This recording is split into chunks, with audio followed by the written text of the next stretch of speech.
Dhanbad police की बड़ी कार्रवाई। प्रिंस खान गैंग के 4 स्लीपर सेल सदस्य गिरफ्तार। 17.34 लाख नगद और हथियार जब्त। धनबाद का कुख्यात भगोड़ा गैंगस्टर हैदर अली उर्फ प्रिंस खान के आपराधिक नेटवर्क पर धनबाद पुलिस ने बड़ा प्रहार किया है। एसएसपी प्रभात कुमार को मिली गुप्त सूचना के आधार पर पुलिस ने प्रिंस खान के लिए स्लीपर सेल के रूप में काम कर रहे 4 प्रमुख सहयोगियों को गिरफ्तार किया है।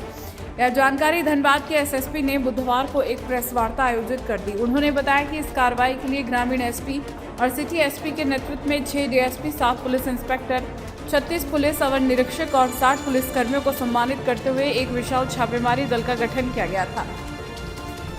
गठित टीम द्वारा 4 नवंबर को अहले सुबह सभी संदिग्धों को एक ठिकाने पर दबिश दी। तलाशी के क्रम में परवेज खान, सैफ आलम, तौसीफ आलम और इम्तियाज के घर से 17,34,900 रुपए नगद, क्षेत्रों के जमीन से संबंधित 17 कागजात, विभिन्न बैंकों के 5 passbook, chequebook, ATM, debit card, एक पिस्तौल और 47 जिंदा कारतूस बरामद किए गए हैं।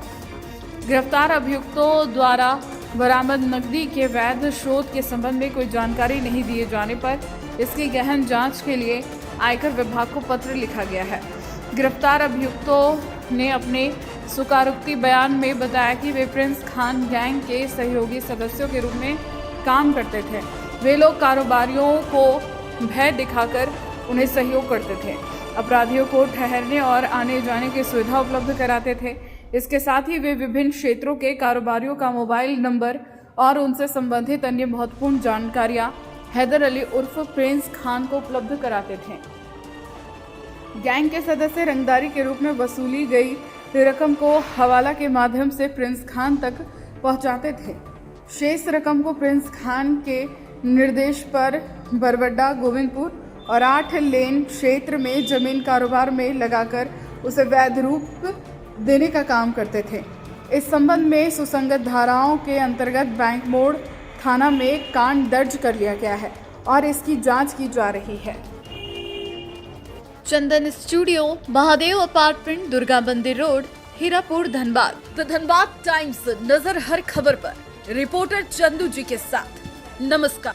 इन सभी चीज़ों में ये 4 लोग इन्वॉल्व हैं। इन 4 लोगों की गिरफ्तारी की गई है और आज इनको न्यायिक हिरासत में भेजा गया है। इस पूरे प्रकरण के दौरान लगभग 17 लाख से अधिक कैश की बरामदगी की गई है। एक रिवॉल्वर मिला है जिसका लाइसेंस दिखाया गया है बट वो फेल पाया गया। 47 राउंड्स ऑफ कैटरेज मिला है। इसके अलावा बहुत सारे मोबाइल्स हैं। 70 से अधिक ज़मीन का डीड है जो अलग अलग नाम से है, कहीं पावर ऑफ अटॉर्नी है, कहीं डीड है। 1 दर्जन से अधिक एटीएम कार्ड्स है, अलग अलग नाम से बहुत सारे पासबुक्स हैं। प्राइमरी लेवल पे ये पता चला है कि इनका डायरेक्ट रूप से यहाँ के व्यापारियों से धनराशि स्वरूप का इकट्ठा करना, उसको यूएसडीटी के माध्यम से या फिर फॉरेक्स के माध्यम से या किसी फिर अन्य हवाला नेटवर्क के माध्यम से जहाँ जहाँ इनको इकट्ठा करके ठिकाना लगाना होता है वो लोग लगाते हैं। इस पूरे प्रकरण में जो जब्ती हुई है वो मैंने आपको बताया है। इसके अलावा और सी कुछ ऐसी और बातें पता चली है जिसमें और अनुसंधान करने की आवश्यकता है।